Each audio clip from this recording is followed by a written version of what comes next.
Mirzapur season 3. Mirzapur ಬಗ್ಗೆ ನಿಮಗೆ ಗೊತ್ತೇ ಇರುತ್ತೆ ಅಂತ ಅಂದ್ಕೊಳ್ತೀನಿ. ಸೇಕ್ರೆಡ್ ಗೇಮ್ಸ್ ಹಾಗೆ ಮಿರ್ಜಾಪುರ್ ಒಂದೇ ಸಾರಿಗೆ ಇಂಡಿಯನ್ ಡಿಜಿಟಲ್ ಕಂಟೆಂಟ್ನ ಬೂಮ್ ಮಾಡಿದ್ವು, ಹೆವಿ ಟ್ರ್ಯಾಕ್ಷನ್ನ ಪಡ್ಕೊಂಡಿದ್ವು. ಅವು ಅಷ್ಟು ಮುಂದೆ ಹೋಗಿದ್ದು ಬೇರೆ ವಿಷಯಗಳಿಂದ ಹೌದು, ಬಟ್ ಅವುಗಳಲ್ಲಿ ಸ್ಟೋರಿ ಟೆಲ್ಲಿಂಗ್ ವಿಧಾನದಲ್ಲೂ ಕೂಡ ಒಂದು ಯೂನಿಕ್ನೆಸ್ ಕಾಣಿಸಿತ್ತು ಈ ಅಡಲ್ಟ್ ಅಂಶಗಳನ್ನು ಬಿಟ್ಟು. ಅದಕ್ಕೇ ಅವು ಆಸ್ ಅ ಸೀರೀಸ್ ಆಗಿ ಕೂಡ ಸಕ್ಸಸ್ಫುಲ್ ಆದವು. But as usual second season 2ರದ್ದು ಕೂಡ ಅಂತಸದನ್ನು ಮಾಡಲಿಲ್ಲ. ಸೇಕ್ರೆಡ್ ಗೇಮ್ಸ್ ಯಾವ ಕಡೆನೋ ಹೋದರೆ ಮಿರ್ಜಾಪುರ್ ಕಂಪ್ಲೀಟ್ ಆಗಿ ಡಲ್ ಆಗಿ ಹೋಯಿತು. ತೀರಾ ಎಳಿತಾ ಇರೋವಂಥ ಫೀಲ್ ಬಂತು. ಅಂಡ್ ಅದೇ ಕಾರಣಕ್ಕೇನೆ ಈ ಸೀಸನ್ 3 ಬರಬೇಕಾದ್ರೆ ಕೂಡ ಯಾವುದೇ ರೀತಿಯ ಹೈಪ್ ಅದಕ್ಕೆ ಹುಟ್ಟಲಿಲ್ಲ. ಬರ್ತಾ ಇದೆ ಅನ್ನೋದಷ್ಟೇ ಇದ್ದದ್ದು. ಅದು ಪ್ರೈಮ್ ಅವ್ರಿಗೂ ಗೊತ್ತಾಗಿತ್ತು. ಸೊ ಅದಕ್ಕೇ ಹೆಚ್ಚು ಪ್ರಮೋಷನ್ಸ್ ಇಲ್ದೇನೆ ಇದನ್ನು ರಿಲೀಸ್ ಮಾಡಿದ್ರು. ಆ್ಯಂಡ್ ಸೀಸನ್ 3 ಕೂಡ ಅವರು ಅಂದ್ಕೊಂಡ ಹಾಗೇ ಇದೆ. ಒಂದೆರಡು ಮೂಮೆಂಟ್ಸ್ ಅಲ್ಲಿ ಇಲ್ಲಿ ಬಿಟ್ಟರೆ ಇನ್ನೆಲ್ಲ ಬರೀ ವರ್ಡ್ ಬಿಲ್ಡಿಂಗ್ ಆಗೋಗಿದೆ ಸೀಸನ್ 3ನಲ್ಲಿ. ಇಲ್ಲಿನ ಪಾಸಿಟಿವ್ ಪಾಯಿಂಟ್ಸ್ ಕಡೆ ಬರೋದಾದರೆ ಅವು ತುಂಬ ಕಮ್ಮಿ ಇದ್ವು. ಇಲ್ಲಿ ಪೊಲಿಟಿಕಲ್ ಆ್ಯಂಗಲ್ನ ಚೆನ್ನಾಗಿ ತಂದಿದ್ದಾರೆ. ಯಾವ ಕ್ಯಾರೆಕ್ಟರ್ಸ್ ಜಸ್ಟ್ ನೇಮ್ ಸೇಕೆ ಇದ್ದಾರೆ ಅಂತ ಅಂದ್ಕೊಳ್ತಾ ಇದ್ವೋ ಅವುಗಳಿಗೆಲ್ಲ ಸಖತ್ತಾಗಿ ಪವರ್ ಕೊಟ್ಟಿದ್ದಾರೆ. ಒಳ್ಳೆ ರೈಟಿಂಗ್ನಲ್ಲಿ ಅವುಗಳನ್ನ ಪುಷ್ ಮಾಡಿದ್ದಾರೆ. ಒಂದಷ್ಟು ಮೂವ್ಸ್ ಇದ್ವು ಅವರುಗಳಿಂದ, ಅವು ಸಖತ್ತಾಗಿದ್ವು. ಆ ರಾಜನೀತಿ ಅನ್ನೋದನ್ನು ಚೆನ್ನಾಗಿ ತಂದಿದ್ದಾರೆ. ಹೊರಗೆ ಹೇಗೆ ನಡೆಯುತ್ತೆ, ಹೇಗಿರಬೇಕು, ಏನೇನನ್ನ ಮಾಡಿಸ್ಬೇಕು ಗೊತ್ತಿರೋ ವಿಷಯಗಳೇ, ಬಟ್ ಅವುಗಳನ್ನ ತುಂಬ ಸಟಲ್ ಆಗಿ ಮಾಡಿ ತೋರಿಸಿದ್ದು ಅದು ನಂಗೆ ಇಷ್ಟ ಆಯಿತು. ಆ್ಯಕ್ಚುಲಿ ಯಾಕೆ ಇಷ್ಟ ಆಯಿತು ಅಂದರೆ ನಾನು ಅದನ್ನು ಎಕ್ಸ್ಪೆಕ್ಟ್ ಮಾಡಿರಲಿಲ್ಲ, ಇಷ್ಟು ಇವರುಗಳಿಗೆ ಇಂಪಾರ್ಟೆನ್ಸ್ ಕೊಡ್ತಾರೆ ಅಂತ. ಸೊ ಅದು ನನಗೆ ಸರ್ಪ್ರೈಸಿಂಗ್ ಆಗಿತ್ತು. ಆ್ಯಂಡ್ ಒಂದಷ್ಟು ಕಾಲ ನನ್ನನ್ನು ಈ ಸೀರೀಸ್ನ ನೋಡೋ ಹಾಗೆ ಮಾಡ್ತು ಅಂತ ಹೇಳ್ತೀನಿ. ಇನ್ನು ಇದಿಷ್ಟು ಪಾರ್ಟ್ನ ಬಿಟ್ಟರೆ ಇನ್ಯಾವುದು ನನಗೆ ಅಷ್ಟು ಇಷ್ಟ ಆಗಲಿಲ್ಲ. ಇನ್ನು ಇದರ ನೆಗೆಟಿವ್ಸ್ ಕಡೆ ಬರೋದಾದರೆ ಆ್ಯಕ್ಚುಲಿ ಇಲ್ಲಿ ಏನಾಗಿದೆ ಅಂದರೆ ಫಸ್ಟ್ ಸೀಸನಲ್ಲಿ ಇವರು ಏನು ಮಾಡಬೇಕಿತ್ತೋ ಅದನ್ನು ಈಗ ಮಾಡಿದ್ದಾರೆ. ಮಿರ್ಜಾಪುರ್ ಅಂದರೆ ಬರೀ ಮಿರ್ಜಾಪುರ್ ಅಷ್ಟೇ ಅಲ್ಲ, ಅದರ ಸುತ್ತಮುತ್ತಲೂ ದೊಡ್ಡ ನೆಟ್ವರ್ಕ್ ಕೂಡ ಇದೆ. ಅದು ಈ ನೆಟ್ವರ್ಕ್ ಅಥವಾ ಈ ಕಿಂಗ್ಡಮ್ ಒಳಗೆ ಬರೋ ಅಂಥ ಒಂದು ಸಣ್ಣ ಪ್ರಾಂತ್ಯ ಅಷ್ಟೇ. ಸೊ ಅದನ್ನು ಈಗ ತಂದಿದ್ದಾರೆ. ಆ ಇಂಟರ್ನಲ್ ಪೊಲಿಟಿಕ್ಸ್, ಕ್ಯಾರೆಕ್ಟರ್ಸ್, ರೂಲ್ಸ್ ಇವುಗಳನ್ನೆಲ್ಲ ಈಗ ಫುಲ್ ಫ್ಲೆಶ್ಡ್ ಆಗಿ ಹೇಳೋಕೆ ನೋಡಿದ್ದಾರೆ. ಆ್ಯಕ್ಚುಲಿ ಇದನ್ನು ಮೊದಲೇ ಮಾಡಬೇಕಿತ್ತು. ಆವಾಗ ಓಕೆ ಎಂಡ್ ಪಾಯಿಂಟ್ ಏನಪ್ಪ ಇಲ್ಲಿದು ಅಂತ ಗೊತ್ತಾಗಿರೋದು. ಬಟ್ ಈಗ ಅದು ಒಳ್ಳೆ ಸೀರಿಯಲ್ ರೀತಿ ಎಳೆದ ಹಾಗೆ ಅನ್ಸುತ್ತೆ.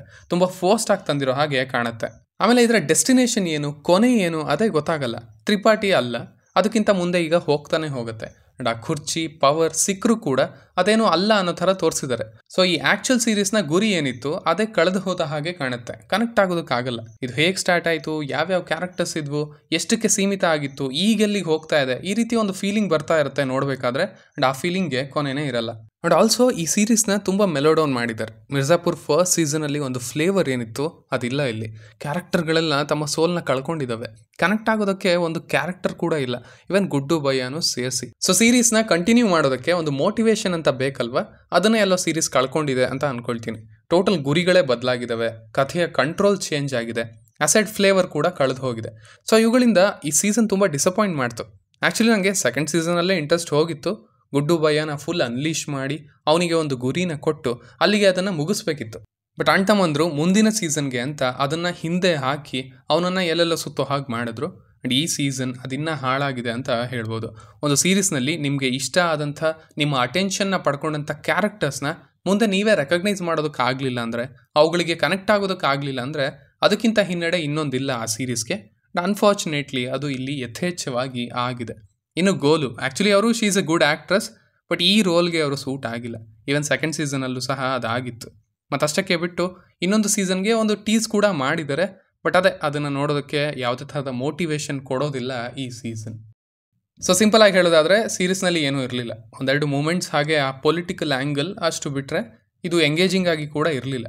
ಸೊ ನಾನೇನು ರೆಕಮೆಂಡ್ ಮಾಡಲ್ಲ ನಿಮಗೆ, ಬಟ್ ನೋಡಬೇಕು ಅಂದ್ಕೊಂಡ್ರೆ ಇದು ನಿಮಗೆ ಅಮೆಝಾನ್ ಪ್ರೈಮ್ನಲ್ಲಿ ಸಿಗುತ್ತೆ. ಈ ರೀತಿ ಎಳೆಯೋದಾದರೆ ಇದನ್ನು ನಿಲ್ಲಿಸೋದೇ ಒಳ್ಳೆಯದು. ಸುಮ್ಮನೆ ಮಿಲ್ಕ್ ಮಾಡ್ತಾ ಇದ್ದಾರೆ ಅಂತ ಅನ್ನಿಸ್ತು. ಆ್ಯಂಡ್ ಅದು ಅದರ ಪಾಪ್ಯುಲಾರಿಟಿನ ಆಲ್ರೆಡಿ ಕಳ್ಕೊಂಡಿದೆ ಅನ್ನೋದು ಕೂಡ ಗೊತ್ತಾಗಿದೆ ಎಲ್ರಿಗೂ. ಸೊ ಇಷ್ಟು ನನ್ನ ರಿವ್ಯೂ ಆಗಿತ್ತು ಈ ಸೀರೀಸ್ನ ಬಗ್ಗೆ. ಇನ್ನು ನೀವು ಆಲ್ರೆಡಿ ಇದನ್ನು ನೋಡಿದರೆ ನಿಮಗೆ ಇದು ಹೇಗೆ ಅನ್ನಿಸ್ತು ಅನ್ನೋದನ್ನು ಖಂಡಿತ ಕೆಳಗಡೆ ತಿಳಿಸಿ. ಆ್ಯಸ್ ಯೂಶುವಲ್ ಮತ್ತೆ ಸಿಗೋಣ.